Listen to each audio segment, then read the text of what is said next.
Jadi kalau ditanya boleh bertuhan ataukah tidak, itu adalah hak Anda. Kalau ditanya boleh beragama ataukah tidak, nah ini yang jadi masalah gitu loh. Sebelum melanjutkan videonya, jangan lupa follow Instagram Rumah Pancasila _klinik hukum dan subscribe channel YouTube Rumah Pancasila dan Klinik Hukum. Selamat menyaksikan, semoga bermanfaat.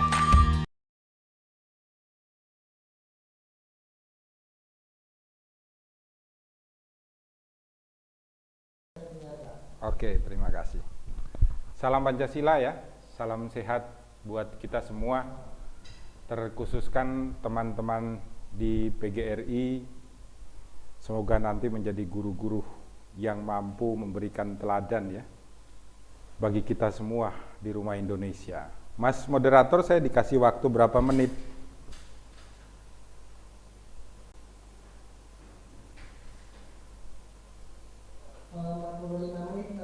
Oke, saya singkat aja supaya saya lebih suka itu berdiskusi sebenarnya. Saya ingin menimbah pengetahuan juga dari Anda semua yang masih muda, sehingga kita sama-sama bisa mencari sebuah jalan keluar ketika kita berbicara tentang kita, tentang Pancasila, dan tentang keadilan sosial. Ini harapan saya. Ketika kita berbicara tentang kita, maka tentu saja lingkup yang paling kecil adalah lingkup saya dan Anda semua yang kebetulan pagi ini mengikuti seminar. Lingkup lebih luas bisa masuk umpamanya mereka yang berada di Aceh, berada di Papua, berada di Bali, berada di Jawa, dan lingkup yang paling besar tentunya kita berbicara tentang kita yang ada di Indonesia, dan lingkup yang lebih besar lagi adalah kita berbicara tentang kita semua yang ada di muka bumi. Ini adalah kata kita. Kemudian ketika kita berbicara tentang Pancasila, apa sih Pancasila itu? Nah, kalau kita berbicara tentang umat Islam, maka kitab sucinya adalah Al-Quran. Kalau kita berbicara tentang umat Nasrani, maka kitab sucinya adalah Injil atau Alkitab. Umat Buddha, Hindu, aliran kepercayaan, dan lain sebagainya. Saya ingin mengajak Anda semua sebagai rekan berpikir bahwa ketika kita berbicara Pancasila, maka kita berbicara tentang kitab suci kita sebagai orang Indonesia. Bukan orang Indonesia yang lagi masalah ya, yang lagi diurus sama Iwan Fals ya, karena beliau kan mendirikan OI. Saya kebetulan penggemar berat Iwan Fals ya, jadi semua lagunya hafal saya. Tetapi Pancasila adalah kitab suci orang Indonesia. Maka kalau kita berbicara langkah hidup apa yang harus dilakukan orang Indonesia, langkah hidup pertama adalah orang Indonesia harus bertuhan di sila pertama. Orang bertuhan itu orang yang seperti apa? Orang bertuhan itu bukan berarti ketika saya sebagai Nasrani pergi ke gereja dan setiap hari berdoa, itu sudah mengatakan saya bertuhan. Enggak. Bukan berarti kalau Anda Muslim, kebetulan ini hari Jumat, kemudian nanti yang laki-laki pergi ke masjid, kemudian setiap orang melakukan sholat 5 waktu dan sholat-sholat lain, dia bertuhan. Belum tentu. Karena orang yang bertuhan itu adalah menerima semua ciptaan Tuhan secara baik. Itu perintah Pancasila di sila pertama. Kalau Anda ingin mengatakan saya adalah orang yang kitab sucinya adalah Pancasila. Bertuhan secara baik itu adalah menerima semua anugerah Tuhan.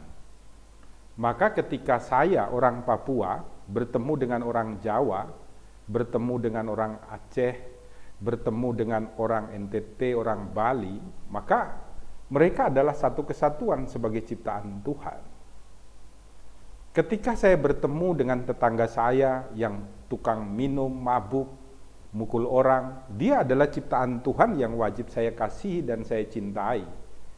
Ketika saya merasa diri saya baik, maka ketika saya mengatakan saya orang bertuhan, bukannya saya menjauhi dia, memusuhi dia, membenci dia, tetapi justru saya akan berbuat kebaikan kepada dia dengan harapan agar dia mampu kembali menjadi orang yang bertuhan. Anda mabuk silakan, tetapi jangan sampai Anda mabuk kemudian memukul orang. Jangan sampai Anda mabuk kemudian merampok orang. Mabuk boleh, karena orang yang minum aqua saja kadang juga berbuat jahat. Mungkin dengan korupsi, mungkin dengan menipu dan lain sebagainya.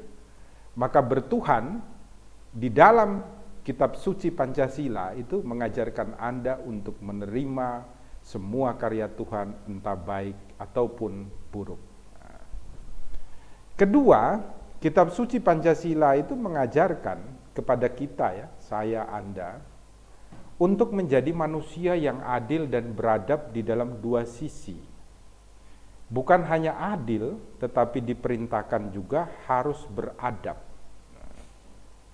Maka ketika Anda melihat beberapa waktu ini kan ada santer itu, video yang cukup viral, ada seorang kakek-kakek tua yang mencuri di daerah Jawa Barat, kemudian dia dihakimi, dipukuli oleh warga sekitar.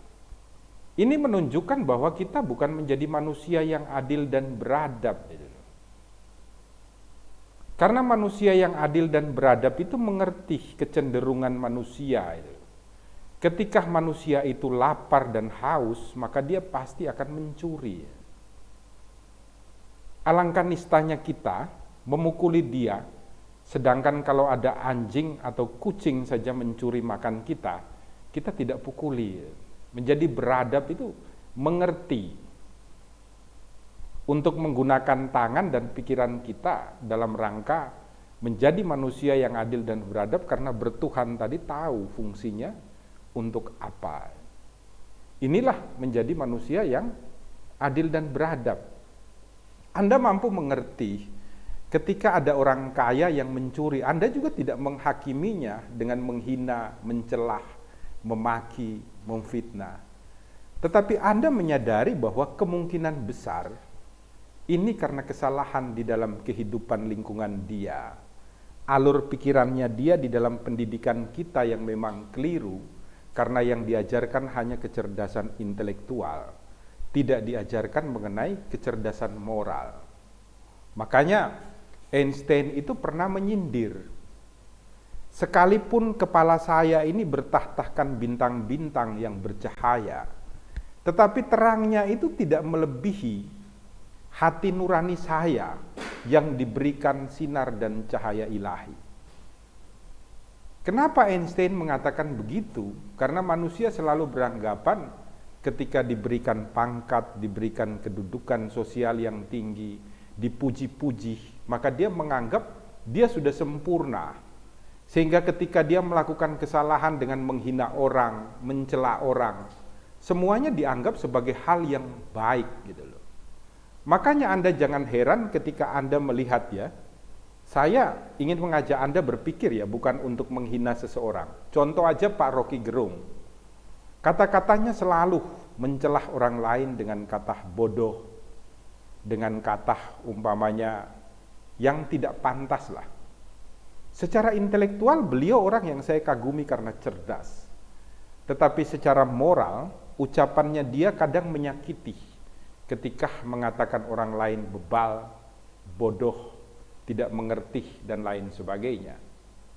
Ini juga banyak dilakukan oleh tokoh-tokoh agama. Ini menunjukkan bahwa kita tidak mampu mencerna kitab suci Pancasila di sila kedua, yaitu menjadi manusia yang adil dan beradab dalam dua sisi. Kemudian menjaga persatuan Indonesia di sila ketiga. Ini berbicara satu-satu, ya, saya. Kita kemudian ini Pancasila. Persatuan itu menunjukkan bahwa kalau kita tidak bersatu di dalam keanekaragaman kita, maka kita tidak mampu menjadikan bumi Indonesia ini sebagai surga bagi kita semua. Makanya Anda jangan kaget dan heran ketika Tuhan itu memberikan kelimpahan harta di dalam bumi bagi saudara-saudara kita di Papua. Mereka punya tambang emas, punya tambang tembaga, punya tambang minyak dan lain sebagainya. Tetapi kita dihimpun dalam satu kesatuan yang kita sepakati bersama-sama, bahwa kita sama-sama diciptakan Tuhan, lahir di tempat yang berbeda, tetapi kita dihidupkan di dalam satu rumah, yaitu rumah Indonesia. Maka apa? Kekayaan alam yang ada dibagi bersama. Kalau kita berbicara tentang Jawa, maka kita berbicara tentang kecerdasan intelektual. Orang Papua akan datang menimba ilmu di Jawa. Orang dari Aceh, orang Kalimantan, orang Sulawesi, NTT, semua akan datang untuk mencari ilmu di Jawa yang pusat kemajuannya lebih tinggi. Tetapi kita juga diberikan perintah untuk membangun sehingga kita menjadi satu kesatuan yang sama. Maka Papua sendiri, umpamanya kita contohkan, Presiden mengupayakan untuk melakukan pembangunan besar-besaran di sana, mobilisasi, sehingga dari satu daerah ke daerah lain itu bisa terjamah, harga-harga menjadi murah, kekayaan alam bisa dibagi, dan kehidupan yang nantinya kita berbicara tentang sila kelima Pancasila akan mewujudkan keadilan sosial bagi kita semua.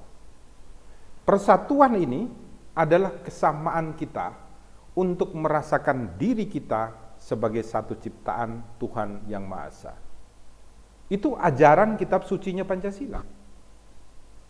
Ketika kita berbicara tentang kehidupan di dalam sebuah persatuan, maka tentu kita tidak bisa memungkiri bahwa setiap manusia itu akan memiliki kehendak kemauannya masing-masing, sehingga kemungkinan besar akan terjadi silang sengketa antara kita.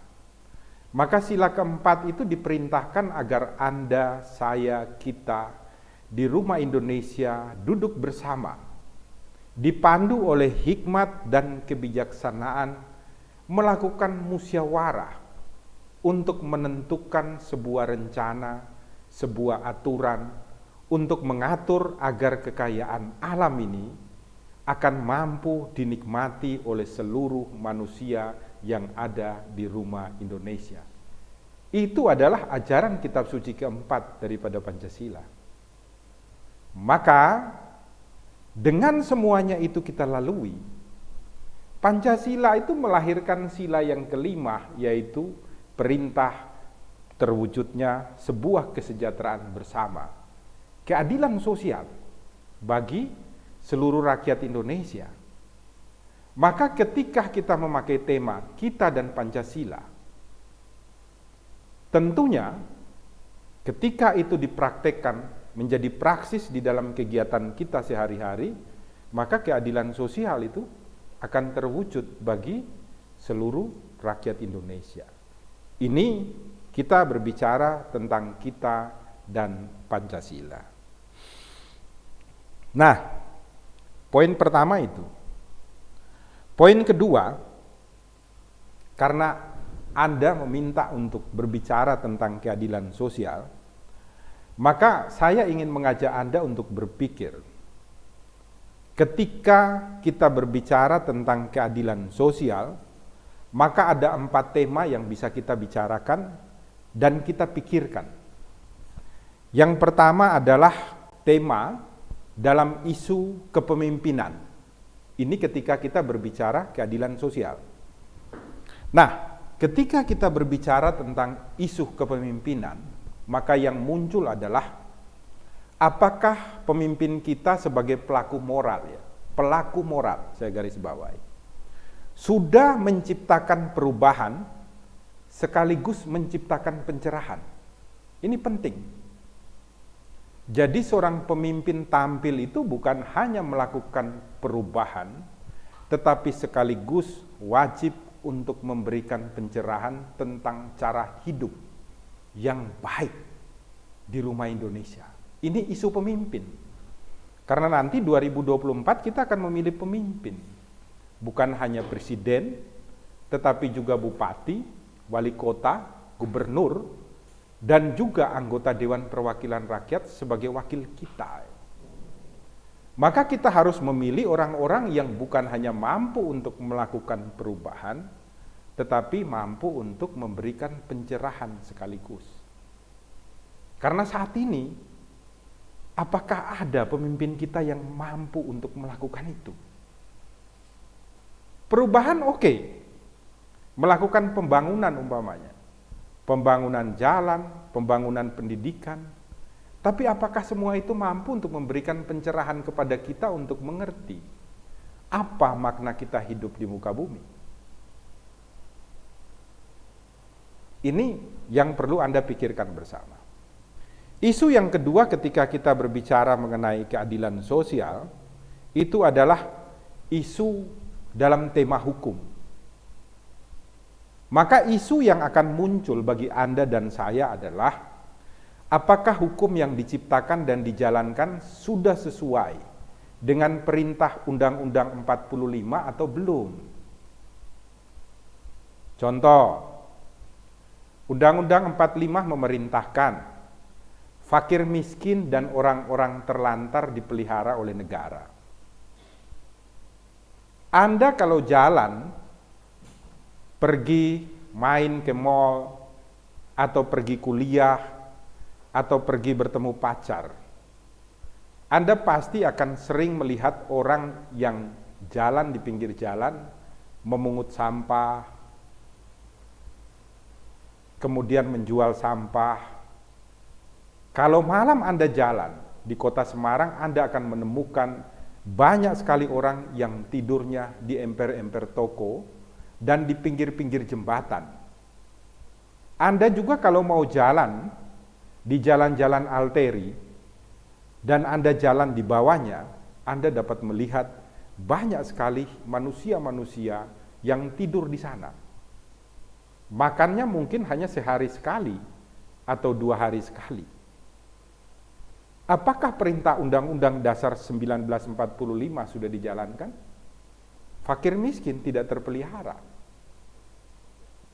Anda bisa melihat perintah Undang-Undang 45 adalah negara diwajibkan untuk memberikan kesehatan bagi seluruh masyarakat Indonesia.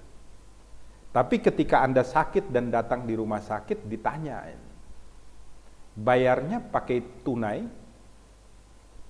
atau pakai asuransi atau pakai apa? Sekalipun sudah dijamin oleh pemerintah dengan aneka macam aturan, Anda kadangkala tidak akan boleh untuk masuk rumah sakit dengan alasan kamarnya penuh. Masih harus tunggu. Pertanyaannya, apakah semua aturan sudah dijalankan sesuai dengan undang-undang ketika berbicara hukum? Belum lagi kita berbicara tentang saat ini, vaksin menjadi aturan. Maka Anda mau nikah, wajib vaksin. Padahal Undang-Undang Dasar memerintahkan kewajiban negara adalah mewujudkan kesehatan, dan Undang-Undang Kesehatan memerintahkan bahwa untuk memasukkan sebuah obat ke dalam tubuh seseorang, itu diberikan kewenangan kepada orang yang bersangkutan untuk menerima ataukah tidak. Jadi kalau seseorang tidak mau menerima, tidak diperbolehkan siapapun termasuk negara untuk menyuntikkan sesuatu ke dalam tubuhnya dengan alasan apapun. Itu di dalam pasal 5 ayat 3 Undang-Undang Kesehatan. Tetapi nyatanya peraturan yang dibawanya semuanya menabrak itu. Peraturan yang dibuat oleh menteri, dibuat oleh presiden, dibuat oleh wali kota, gubernur, semua menyatakan kalau orang tidak vaksin, diperlakukan berbeda. Padahal ketika kita berbicara ini, maka temanya itu adalah equality before the law. Semua adalah sama di mata hukum. Kenapa orang yang menolak untuk vaksin tidak diberikan ruang kepada mereka untuk mampu menikmati hal-hal yang baik? Bahkan katanya besok mau ngurus SIM juga harus pakai keterangan vaksin. Ini hal yang tidak dibenarkan oleh Undang-Undang Dasar. Isu yang ketiga yang perlu kita renungkan adalah ketika kita berbicara tentang isu politik. Jadi kalau berbicara tentang keadilan sosial itu ada 4 isu ya. Yang pertama kepemimpinan, yang kedua hukum, yang ketiga politik, dan yang keempat sosial. Kita sudah berbicara 2, pemimpin dan hukum. Ketika kita berbicara politik, maka isu yang muncul adalah apakah kepentingan bersama telah terakomodasi dalam pengambilan setiap kebijakan ataukah belum. Apakah aturan-aturan yang dibuat itu sudah dilaksanakan dalam rangka untuk mewujudkan kepentingan bersama kita ataukah tidak? Ini menjadi pertanyaan. Karena yang melakukan pembuatan terhadap peraturan itu adalah eksekutif dan legislatif. Jadi kalau tidak dibuat oleh eksekutif, umpamanya contoh presiden atau gubernur atau wali kota dan bupati, maka biasanya dibuat secara bersama-sama antara eksekutif dan legislatif, yaitu antara presiden dengan DPR RI atau antara gubernur dengan DPRD tingkat 1, begitu juga bupati dan seterusnya. Aturan yang banyak dibuat itu kebanyakan adalah untuk kepentingan-kepentingan kelompok tertentu, golongan tertentu, dan lain sebagainya. Maka Anda jangan heran ketika masyarakat makan saja tidak mampu, anggota DPR RI kita justru duduk dan kemudian berembuk untuk membuat aturan dan kebijakan agar mereka itu mendapatkan multivitamin setiap bulan, padahal mereka sudah menerima gaji. Multivitaminnya memakai uang negara. Mereka duduk untuk membuat aturan tentang pakaian mereka yang harus bermerek Louis Vuitton, umpamanya contoh, di daerah Jawa Barat. Sekalipun itu tidak terlaksana. Atau kita bisa melihat bagaimana di sebuah daerah di Kalimantan atau Sulawesi, saya lupa, anggota DPR duduk untuk membuat kebijakan dan aturan mengenai bagaimana mereka itu akan mendapatkan laptop. Padahal di satu sisi anak-anak kita yang harus belajar dari rumah ini tidak memiliki fasilitas untuk mampu mengikuti pelajaran dengan memiliki handphone, memiliki laptop, dan memiliki lain sebagainya. Padahal mereka adalah sumber daya manusia untuk membangun Indonesia menjadi lebih baik di masa yang akan datang. Mereka adalah harta kekayaan Indonesia, tetapi setiap kebijakan tidak dibuat dalam rangka menyiapkan mereka membangun Indonesia lebih baik. Isu yang terakhir yang kita berbicara ketika berembuk tentang keadilan sosial, itu adalah tentang tema sosial atau isu sosial. Isu ini muncul apabila tingkat kemiskinan itu secara signifikan berpengaruh terhadap tingginya orang yang bunuh diri. Nah, ini berkaitan erat dengan pinjaman online yang saat ini kita lihat membuat beberapa orang itu terpaksa bunuh diri karena tidak mampu lagi untuk mengembalikan hutangnya yang menumpuk.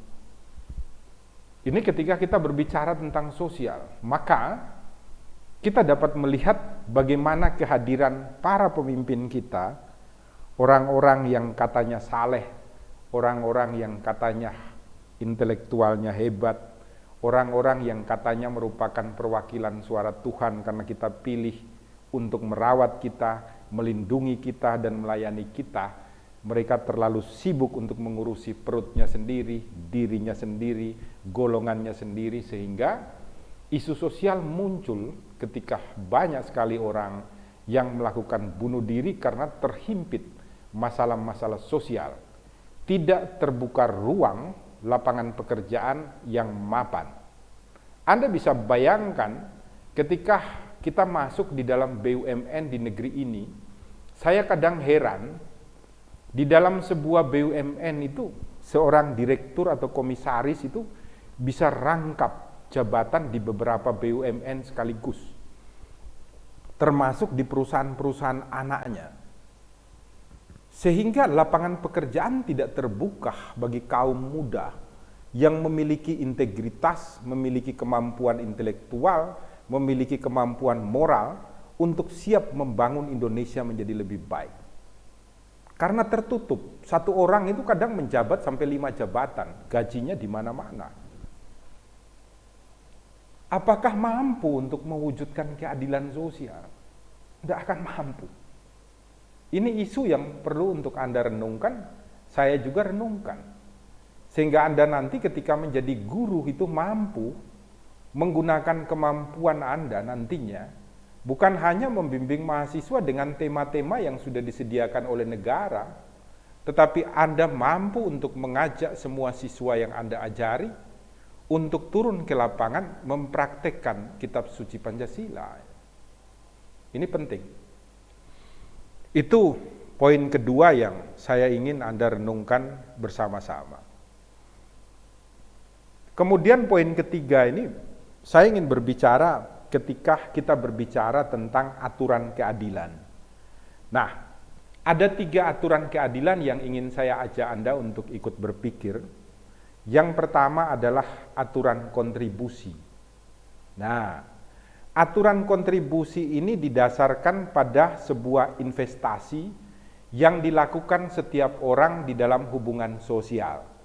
Dalam pengertian begini, ada Josep Parera, kemudian ada Listiawati, kemudian umpamanya ada Al-Fikri, kemudian umpamanya nanti ada lagi Muhammad Iswan Saat. Kita semua ini akan mendapatkan gaji atau mendapatkan penghasilan sesuai dengan kontribusi yang kita berikan. Jadi kalau kontribusinya Josep Parera lebih banyak, maka tentunya penghasilan Josep Parera harus lebih banyak daripada Muhammad Iswan. Atau penghasilannya Muhammad Iswan lebih banyak daripada Listiawati karena kontribusinya lebih banyak. Maka ketika kita berbicara keadilan, ketika aturannya adalah kontribusi, maka orang yang paling banyak memberikan kontribusinya lah yang diberikan penghasilan paling banyak. Maka Anda nanti bisa berpikir, bagaimana kontribusi seorang guru nantinya kepada anak-anak didik, sumber kekayaan Indonesia paling utama, manusia. Gajinya hanya dikasih 100.000. Gajinya hanya dikasih 400.000 bagi Anda guru. Bayangkan, kontribusi yang diberikan itu adalah menyiapkan orang yang akan memimpin negeri ini, yang akan membangun negeri ini, yang akan membangun rumah Indonesia. Kontribusi besar itu dihargai kecil. Tetapi bagi mereka yang kontribusinya kecil, hanya duduk di dalam ruangan AC, tanda tangan berkas dan lain sebagainya, gajinya bisa sampai 200 juta, dan diberikan sebuah ATM yang mampu untuk digunakan sampai dengan 30 miliar dalam waktu 1 bulan. Lucu, bagaimana kalau itu diberikan pada guru itu? Maka guru mampu untuk mengimplementasikan praksis atau praktek Pancasila bagi siswa-siswinya untuk turun ke lapangan melihat, oh ada orang yang tidur di bawah kolong jembatan. Maka cahaya ilahi otak berpikir daripada siswa yang Anda ajak itu adalah, kalau saya besok besar dan menjadi pengusaha sukses, atau ketika saya besok jadi bupati, saya akan membuatkan mereka rumah dan tidak boleh tidur di bawah kolong jembatan. Kan mimpinya.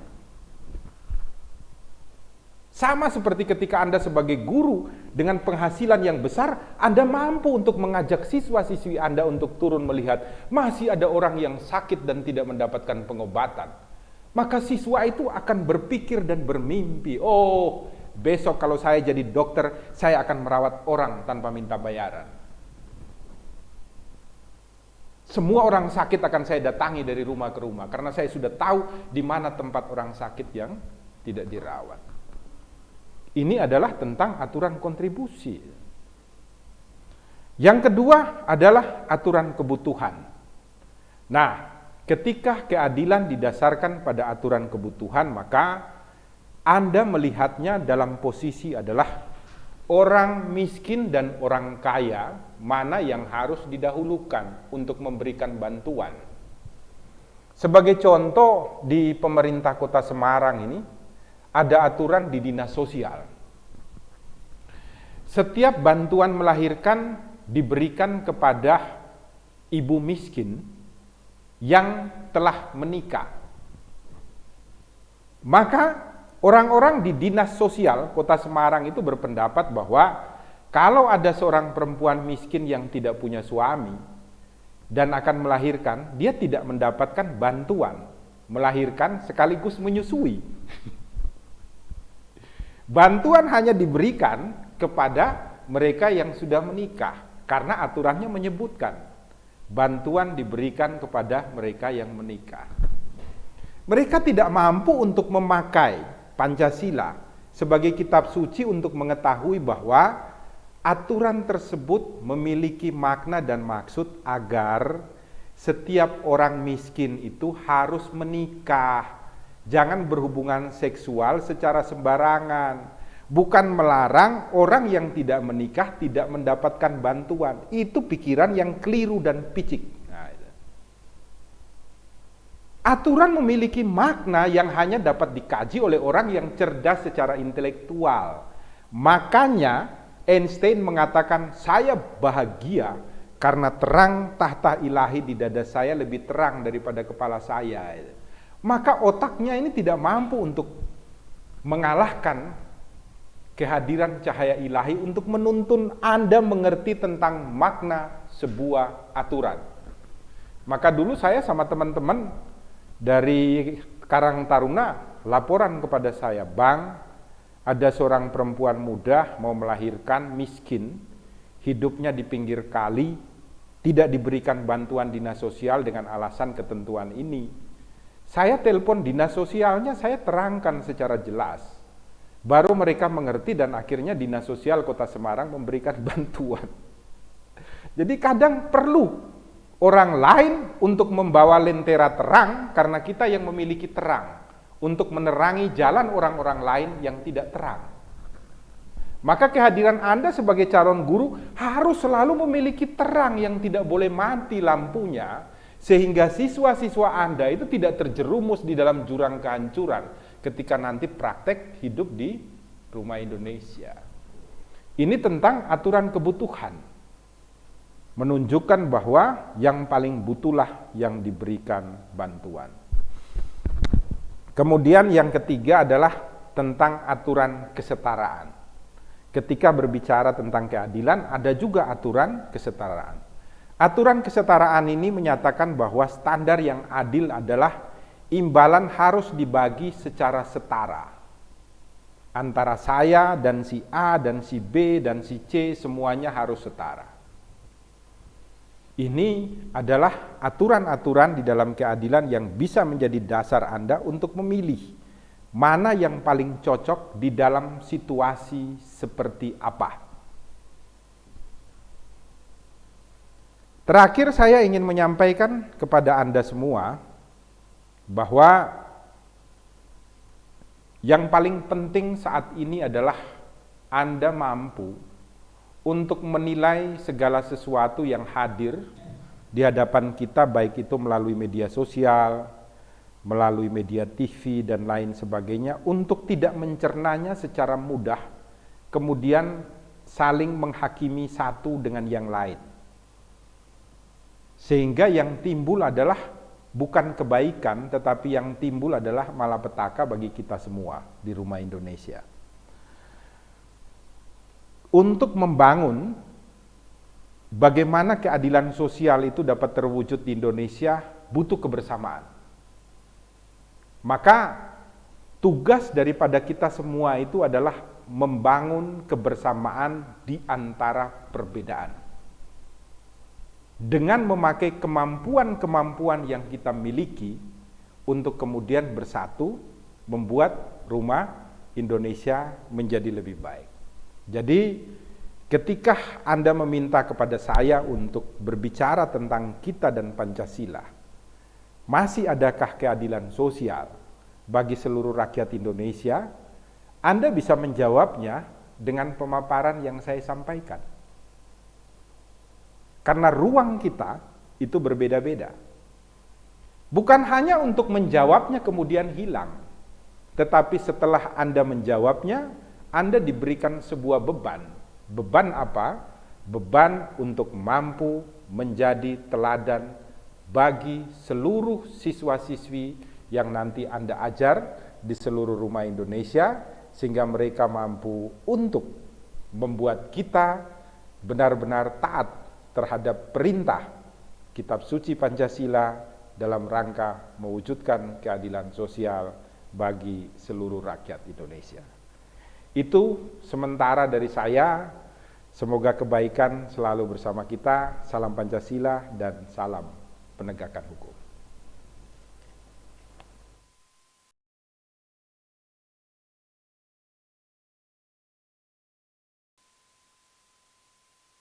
Mohon maaf Pak, saya mau izin bertanya.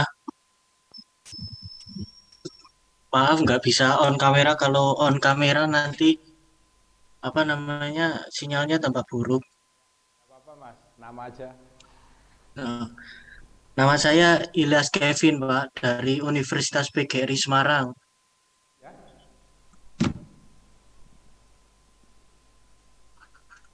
Nama saya Ilyas Kevin Oh ya, dari Elias. Universitas PGRI Semarang. Oke. Ya, saya ingin bertanya Pak. Itu kan di Indonesia itu memiliki orang-orang hebat ya Pak, pemikiran seperti Bapak itu, yang maksudnya mengetahui bahwa banyak butir-butir dari nilai Pancasila yang masih belum terlaksanakan. Lah, kenapa dari pemikiran tersebut orang Indonesia itu hanya bisa membuat peraturan dan belum bisa melaksanakan, malah yang membuat peraturan itu banyak yang melanggar, dan itu kan tidak mencerminkan dari nilai Pancasila tersebut itu. Begitu Pak. Kayak ormas-ormas masyarakat itu yang kadang mengatasnamakan dirinya Pancasila, tetapi malah menimbulkan kerusuhan atas nama Pancasila itu tersebut. Begitu Pak. Bagaimana?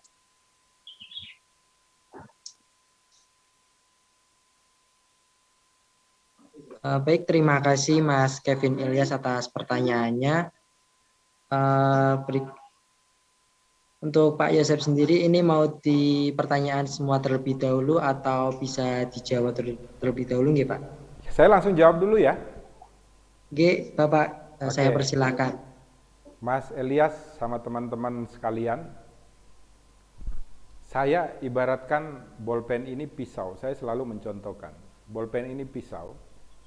Pisau ini diciptakan sebenarnya kan buat kebaikan, untuk gampang memotong daging, memotong sayur, buat masak. Tetapi pisau ini ketika berada di tangan Josep Parera dan Josep Parera marah, pisau ini bisa dipakai oleh Josep Parera umpamanya untuk menusuk dan membunuh Mas Elias. Atau ketika Josep Parera ini diliputi oleh nafsu seks yang tinggi, maka pisau ini dapat saya pakai untuk menodong seorang perempuan dan kemudian memperkosanya. Padahal pisau ini diciptakan untuk kebaikan. Atau ketika Josep Parera ini tidak punya uang, pisau ini bisa dipakai untuk menodong seseorang dan kemudian merampas hak miliknya, uang, handphone, dan lain sebagainya. Ini sama ketika kita berbicara tentang Pancasila, Mas Elias. Pancasila itu ketika digunakan orang yang salah, maka akan menjadi sebuah kenyataan yang salah dengan mengatasnamakan Pancasila. Pertanyaannya kemudian yang disampaikan oleh Mas Elias adalah bagaimana agar semua orang itu mampu untuk menjadi baik. Kalau semua orang menjadi baik, maka dunia ini menjadi surga, Mas. Itu pernah dipidatokan Soekarno tahun 1960 di depan PBB. Pada saat itu Soekarno menyatakan, kalau seluruh dunia memakai Pancasila sebagai sebuah praktek hidup, maka Pancasila itu akan mampu membuat bumi ini menjadi surga bagi kita semua. Dan Anda tahu, negara yang mampu mempraktekkan itu adalah negara-negara Skandinavia. Apa saja negara Skandinavia? Negara seperti Swiss, Islandia. Di sana itu nilai kejahatan 0%. Anda lupa handphone atau tas Anda yang berisi duit di taman kota, 1 minggu tidak bakal hilang. Nanti setelah 1 minggu lebih baru diambil polisi dan disimpan untuk diberitahukan siapa yang merasa kehilangan. Di sana itu nilai kejahatannya itu sampai penjara-penjara pada kosong, termasuk di Nederland. Nah, negara-negara Skandinavia itu tidak Pancasilais tapi mampu untuk mempraktekkan nilai-nilai atau kitab suci Pancasila dalam kehidupannya. Kenapa? Karena di Skandinavia, negara-negara Skandinavia itu yang diajarkan pertama itu adalah cara orang menjadi manusia. Di Indonesia yang diajarkan pertama adalah cara orang menjadi pintar gitu loh. Jadi kalau ada anak kecil pintar bahasa Inggris dipuji-puji gitu loh. Ada anak kecil pintar matematika dipuja-puji. Di negara-negara kayak Swiss, Islandia, itu Anda berangkat sekolah itu tidak membawa buku dan pulang tidak membawa PR. Sampai dengan umur 12 tahun. Di sekolah hanya diajarkan bermain dan nanti setelah 12 tahun Anda diajarkan untuk baca puisi. Supaya melatih hati Anda itu terbuka gitu loh. Bukan mata Anda yang terbuka, telinga Anda yang terbuka, tetapi hati Anda tertutup untuk mengetahui lingkungan Anda. Maka kalau Mas Elias tanya pada saya, pendidikannya yang harus dirubah dengan lebih banyak mengajari anak itu menjadi manusia. Bukan menjadi cerdas di bidang matematika, ilmu pengetahuan alam, ilmu pengetahuan sosial, dan lain sebagainya. Tetapi mengajari kepada anak bahwa mereka adalah manusia. Mereka adalah imago Dei atau citra Allah di muka bumi. Citra Tuhan di muka bumi. Maka kehadiran mereka adalah dalam rangka untuk membangun bumi dan seluruh ciptaan Tuhan menjadi baik. Ini yang tidak diajarkan oleh kita. Baik itu di dalam pendidikan non formal, mulai dari kita lahir di rumah kita, lingkungan kita, sampai dengan formal di bidang pendidikan. Itu yang harus Anda rubah sebagai para calon guru nanti. Untuk merubah itu. Mengajari itu di ruang-ruang selah Anda. Jadi tidak hanya mengajari tema-tema yang diwajibkan oleh pemerintah. Itu dari saya untuk jawaban Mas Elias.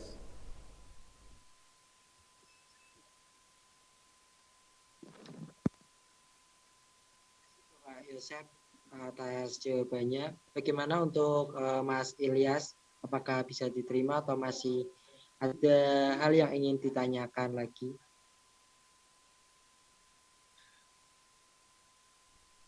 Berarti Pak, mohon maaf saya berarti itu menandakan bahwa seharusnya di lingkungan kita kan sudah diajari harga diri ya Pak. Berarti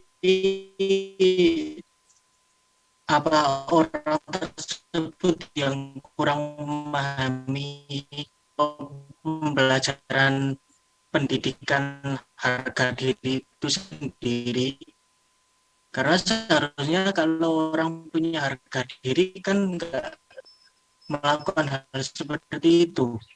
Berarti tugas kita itu salah satunya membumikan Pancasila di negeri Indonesia. Atau bagaimana Pak?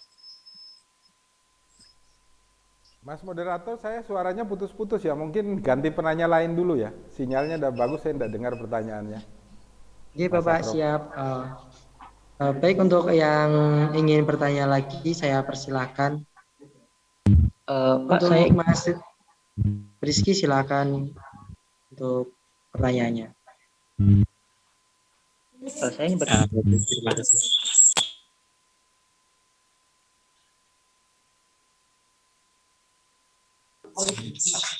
Baik, terima kasih kepada saudara Akram Sofyan selaku moderator telah mengizinkan saya untuk bertanya.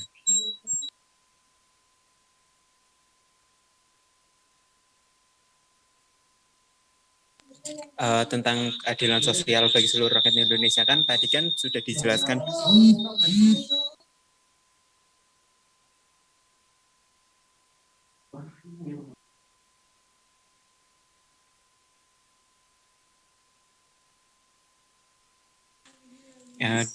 Dijelaskan beberapa poinnya ya dari Bapak Yosep sendiri. Nah, salah satunya itu di poin hukum itu kan tadi dijelaskan tentang peraturan vaksinasi. Nah, pengadaan vaksinasi di Indonesia sendiri kalau menurut saya itu kan cukup memaksa ya, bisa dilihat dari ketetapan Presiden nomor 14 tahun 2021 tentang pengadaan vaksin dan pelaksanaan vaksinasi dalam rangka penanggulangan pandemi virus corona. Di mana dalam ketetapan tersebut ketika kita menolak vaksinasi itu kan terancam pasal, di mana ketika seorang warga negara Indonesia menolak vaksinasi itu kan melanggar pasal 13A ayat 4 dan sanksi yang diberikan itu kan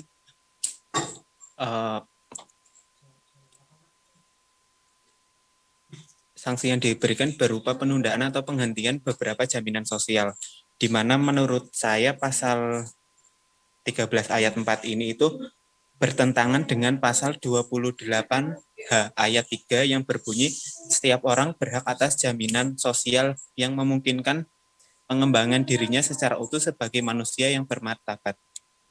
Nah, menurut pendapat Bapak Yosep sendiri tentang sanksi pada pasal 13 ayat 4 ini apakah yang seharusnya dibenarkan?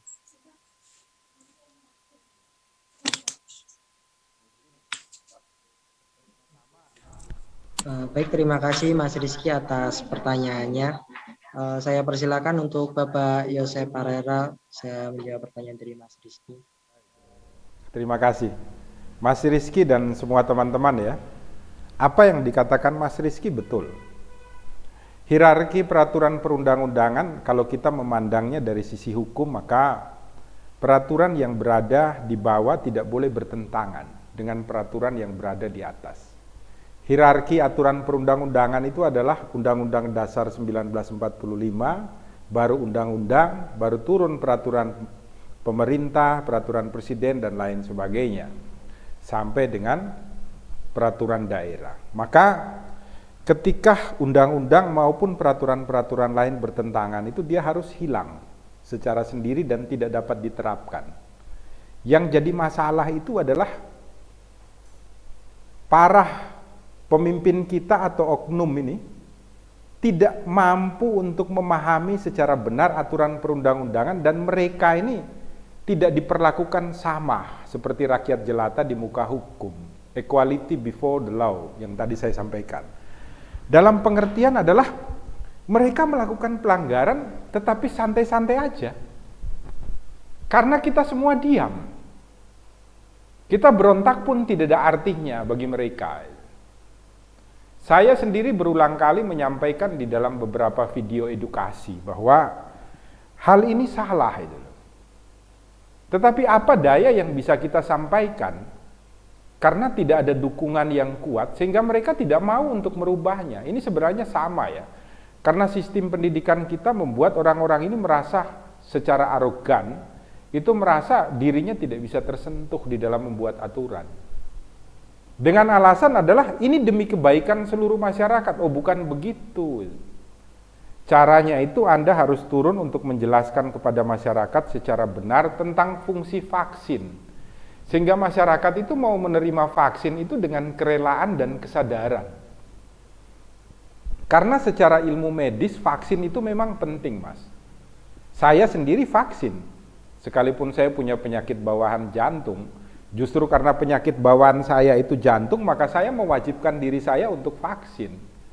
Karena vaksin itu melatih tubuh saya untuk siap nantinya ketika ada COVID yang datang ke tubuh saya ini sudah terlatih di dalam tentara kekebalan tubuhnya di darah putihnya ini untuk melawan virus COVID. Ini yang harus dijelaskan secara transparan dan baik kepada masyarakat yang berbeda-beda ini. Dengan bahasa yang berbeda-beda, karena orang yang lulusan S1 sama yang tidak sekolah itu penjelasannya harus beda, sehingga mereka mau untuk menerima vaksin secara baik. Itu yang pertama. Yang kedua, kalau ada masyarakat yang menolak vaksin, pemerintah itu harus sadar, enggak apa-apa. Tugas pemerintah itu adalah ketika mereka sakit, mereka harus dilayani supaya jangan mati. Bukan kemudian menyalahkan gara-gara kamu membuat yang lainnya kena COVID, bukan. Karena setiap orang itu memiliki pilihan masing-masing di dalam hidup dan dijamin berdasarkan konstitusi kita yang sudah disebutkan tadi oleh Mas Rizky. Maka tidak boleh ada aturan, kalau kamu tidak vaksin, jaminan sosialnya berhenti. Loh, ketentuan undang-undang dasar itu adalah fakir miskin, orang terlantar, orang tidak mampu dipelihara oleh negara. Itu tidak boleh dihapuskan hanya dengan masalah vaksin. Dasar aturan perundang-undangannya itu tidak ada. Kalau ada yang bilang, loh, dasar peraturan itu adalah turunannya dari masalah apa? Oh, tentang wabah penyakit umpamanya. Oh, tentang undang-undang karantina. Saya mengatakan undang-undang karantina itu memerintahkan kepada orang yang sakit gitu loh.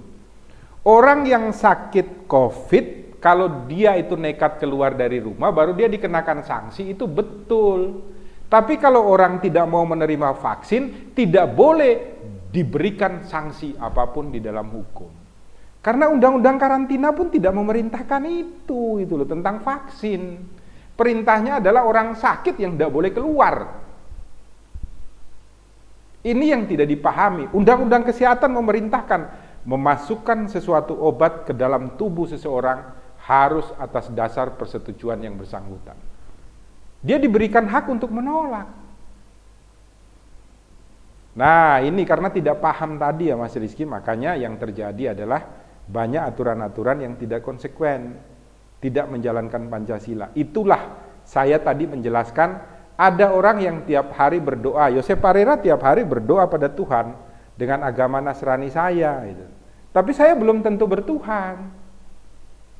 Makanya Pancasila perintahnya hanya satu, Anda bertuhan. Cirinya apa? Mampu untuk melindungi semua orang di dalam perbedaan-perbedaan keinginan. Keinginan untuk memberi itu adalah perintah Pancasila yang wajib untuk dilaksanakan setiap orang. Betul, Mas Rizky itu salah. Dan sampai saat ini, mohon maaf ya, harusnya seperti saya ini ya, saya juga mengkritik diri saya. Seperti saya dan teman-teman pengacara ini yang harusnya melakukan gugatan ya terhadap peraturan-peraturan tersebut kepada Mahkamah Agung supaya bisa dibatalkan. Mungkin nanti ada ya dari saya atau teman-teman kemudian menggunakan ruang ini untuk membatalkan aturan-aturan tentang penghentian jaminan sosial. Tapi sampai saat ini itu masih hanya di dalam ketentuan pasal dan ayat ya Mas Rizky dan teman-teman. Sampai saat ini di dalam pelaksanaannya belum begitu dilaksanakan karena pemerintah atau negara sendiri belum mampu untuk mewujudkan vaksinasi menyeluruh kepada seluruh rakyat Indonesia. Itu jawaban saya, Mas Rizky. Baik, terima kasih Bapak Yosep atas jawabannya. Bagaimana untuk Mas Rizky, apakah masih ada yang ingin ditanyakan lagi?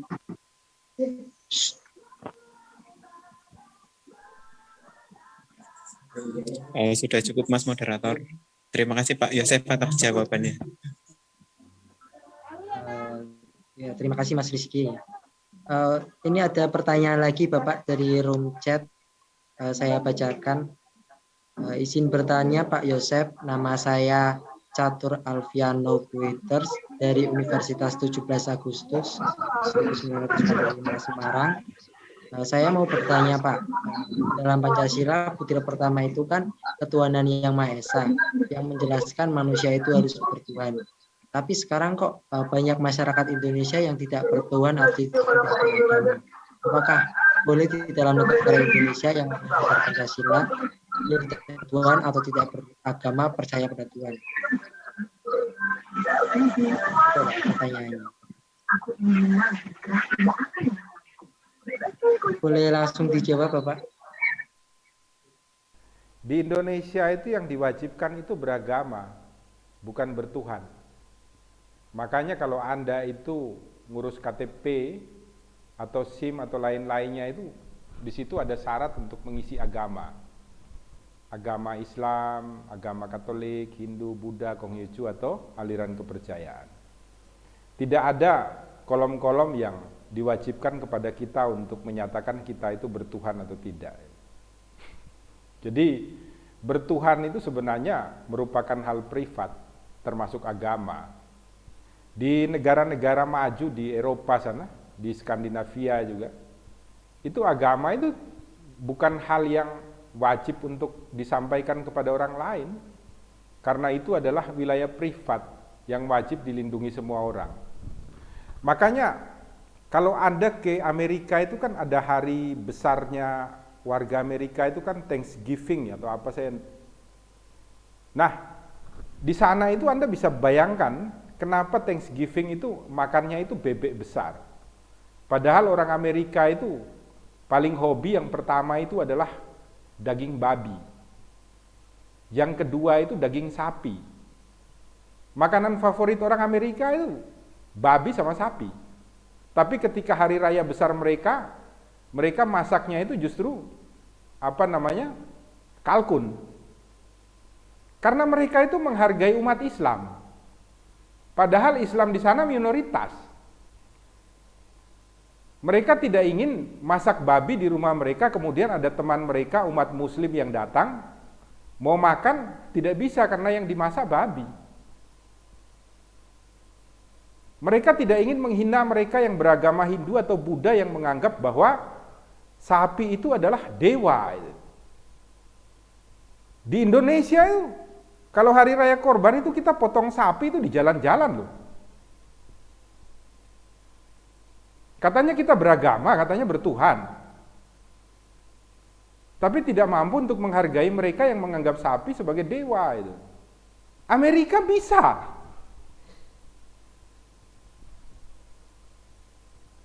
Jadi kalau ada pertanyaan, apakah orang Indonesia harus bertuhan? Perintah Pancasila, hanya dengan bertuhan itu kita mampu untuk menghargai perbedaan. Tetapi Anda tidak bertuhan, tidak ada sanksinya.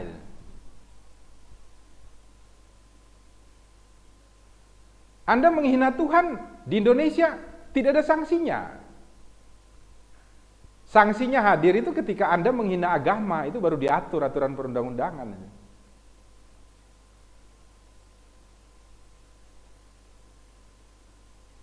Karena Tuhan itu menganggap tidak ada masalah gitu loh. Anda mau percaya saya, mau tidak ada masalah gitu loh. Wong saya menciptakan Anda dengan segala kebebasan yang saya berikan kepada Anda untuk percaya atau tidak percaya kepada saya. Makanya Tuhan itu adalah Tuhan yang Maha Esa itu loh.